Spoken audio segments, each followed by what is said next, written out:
And process doesn't mean that they entered. A lot of them got sent back.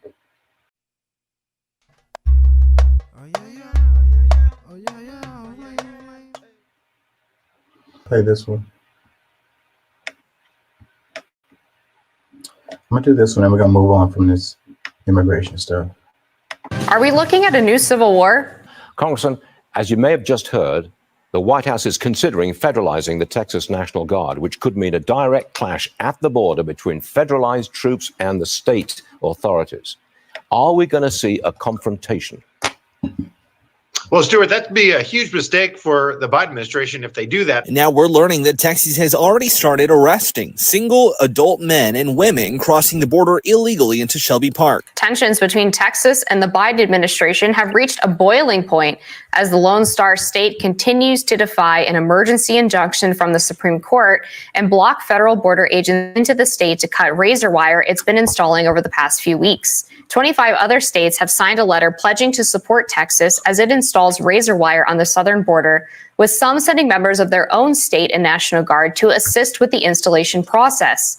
They wrote, "We stand in solidarity with our fellow governor, Greg Abbott, and the state of Texas in utilizing every tool and strategy, including razor wire fences, to secure the border.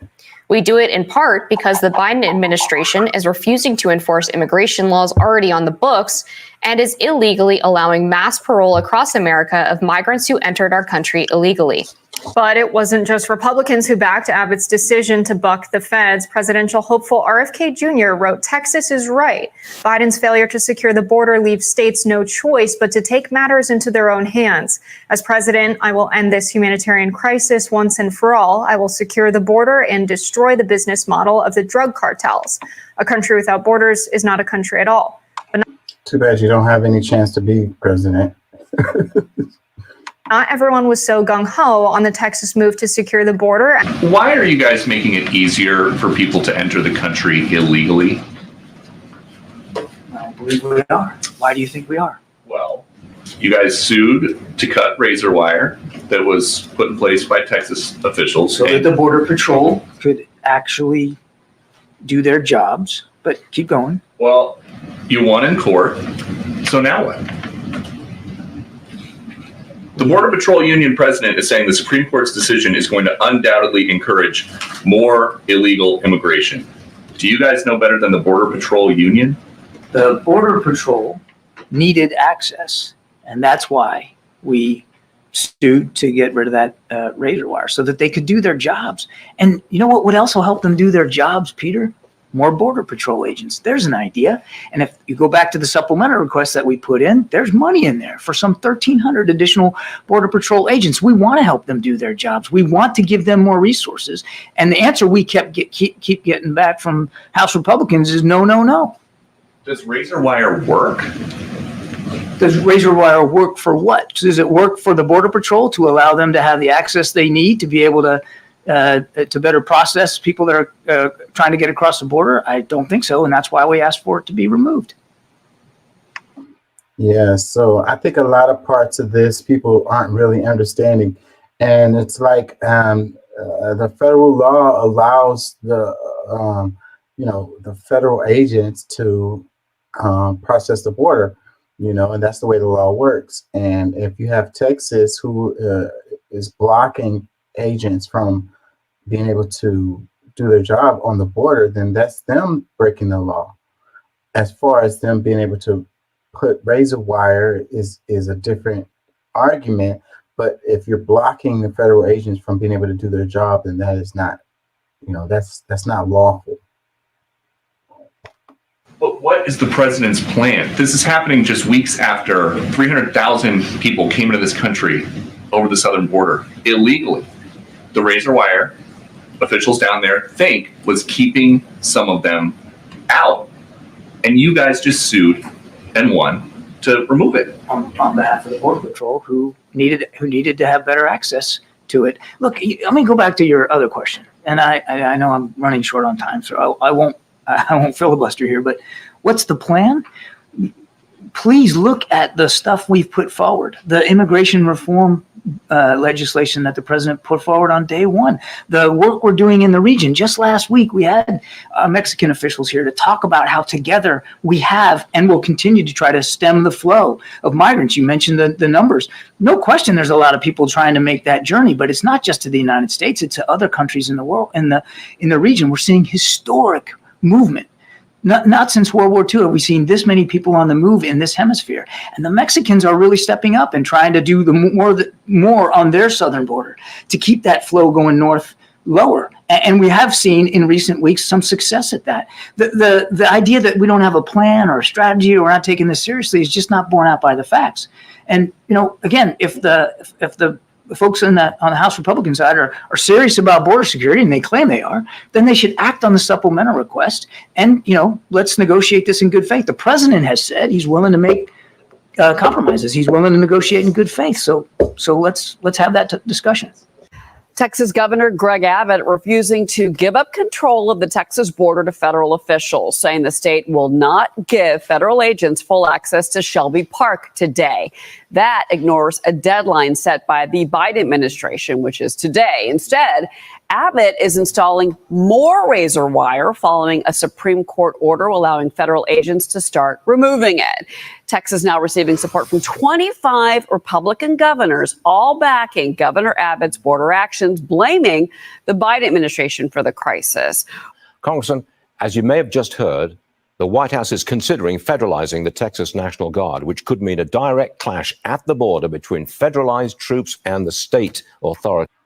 And this will be ugly, and the whole thing, these people screaming for like a civil war or whatever, like how did the Civil War work out for the South last time?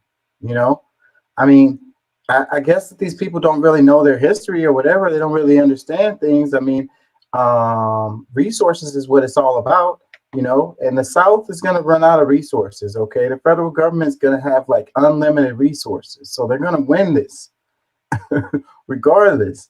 So what'll happen is we all lose. The American people lose as a result of this. It's going to be brother against brother, father against son, and nothing good's going to come out of it. Like, we don't want a civil war. Like, who would want that? Like, who would want that? Seriously, I don't see it really going that way. I don't. But what the hell do I know? What could happen over time is you have this disillusion of the United States. I mean, who wants that? You're going to have the United States break into pieces. Who wants that? And Texas could exist on its own. It really could. It has pretty much everything that it needs. If it was its own country, it'd have a GDP higher than like most of the countries in the world. But what about its security? You know what I'm saying? And that's what happens. That's what happens. Like, it could be a strong, powerful country existing on its own, but can it defend its borders? You know what I mean? Can it keep from actual literal invasion coming in and some people taking over? And then at that point, it's like, the United States can be like, well, hey, you guys want to do your own thing, then go ahead and do your own thing. Don't come over here asking us for help now, because that's what will happen. They will start gnashing their teeth. They'll start licking their chops. Countries around the world, okay, let's go ahead and break off a piece of Texas then. Are we going to see a confrontation? Well, Stuart, that'd be a huge mistake for the Biden administration if they do that. The last time any National Guard troops were federalized was during the Eisenhower administration and the Little Rock Nine. And if Joe Biden does this, he may be, go down in history as the Mexican drug cartel 9 million, because there have been almost 9 million people that have crossed the border illegally over the last 3 years under his watch. So where the hell are these numbers coming from? You had the person say 300,000. You had the person say 8 million. This guy is saying 9 million. Where the hell are they getting these numbers? Show the receipts. I think politically it's a disaster. I think from a policy standpoint, it would be a horrible move.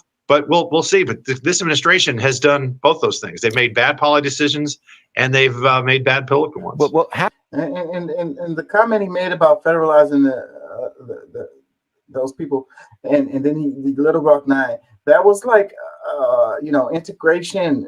The kids trying to go to school or whatever, and the people were attacking these kids or whatever, so they had to send troops down there to freaking protect those kids and allow them to be able to go to school, because these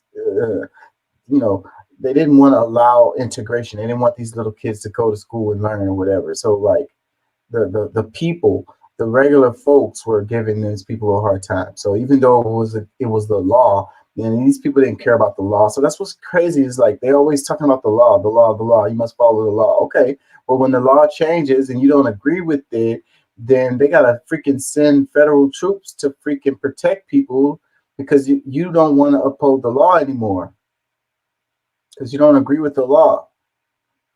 You don't want the little black kids to go to school.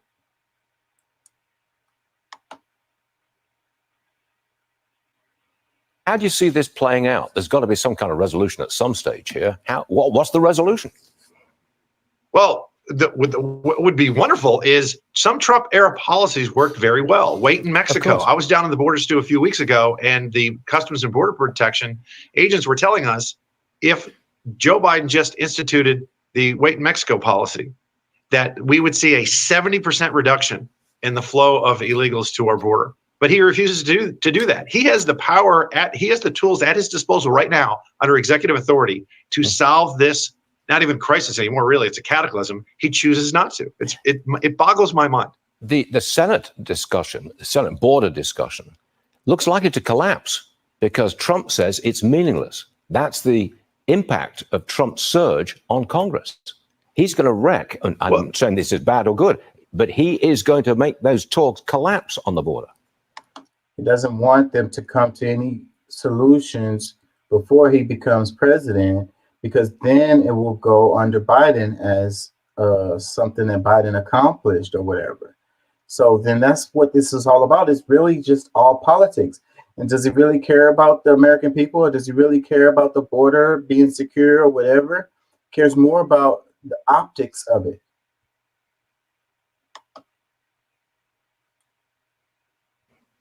Well, quite frankly, Stu, where we were before, there wasn't anything that was, there was no real teeth in that agreement. It was window dressing, quite frankly. We need, the teeth that we need in there. We need expedited removal. We need wait in Mexico. We need to build additional, if Joe Biden wants to call them barriers and not walls, I could care less. But we need barriers along the southern border. Those are the concrete things that will help mitigate this crisis dramatically. And those weren't in the agreement anyhow. So I do agree with President Trump. We got to get serious and put some teeth into these compromises. The Democrats say, look, the Republicans are just spinning this out.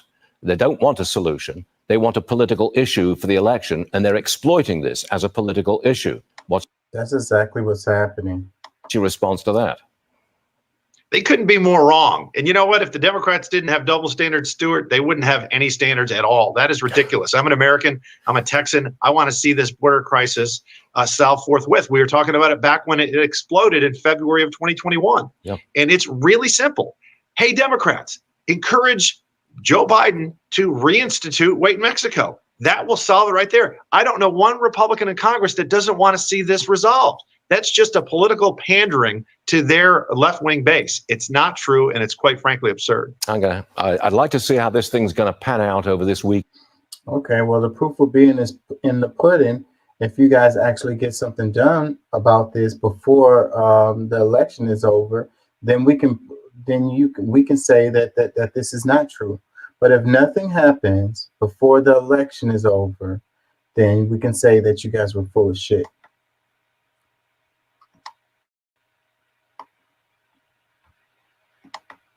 Because it's a whole year left before the election is done. And if this is a really serious thing, like you're saying that it is, then I need to see you guys get something done, like ASAP.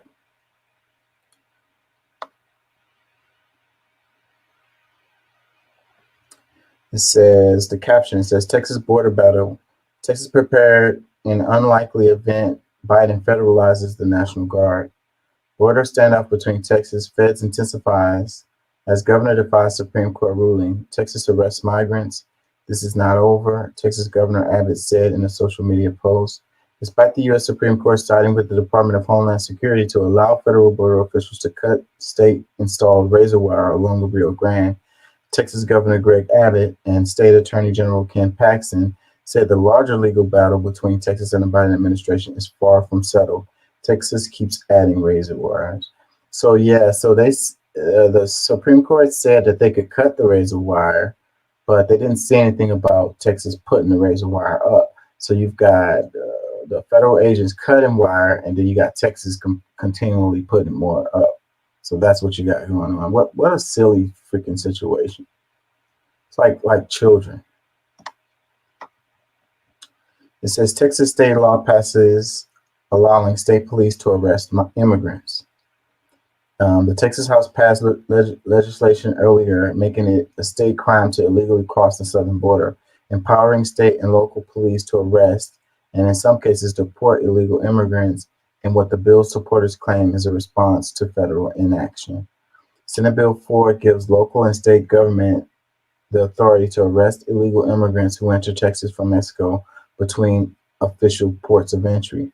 Under SB 4, those who unlawfully cross the border can be charged with a state misdemeanor and face up to 1 year in prison, a felony charge carrying a maximum sentence of 20 years and can be leveled if illegal immigrants are charged with additional crimes and don't comply with the judge's orders. So yeah, I think you got a money grab going on related to this too, because I notice a lot of them are being detained and they have detention centers. So the people come across the border and then they lock them in the prison. And they could, what do you say, up to a year? You know, so they're still here. It's not sending them back. It's allowing them in and right into the prison. And then who's paying for that? Where's the money coming from? You know, and then who's making the money off of that? That's the question that you really want to ask. And how much tax dollars are going to house and feed these people?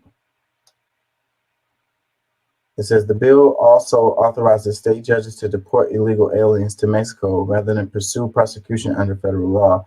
After getting approval from the Texas Senate last week, the latest version of SB 4 now heads to Republican Governor Greg Abbott's desk, where he's expected to sign it into law. Let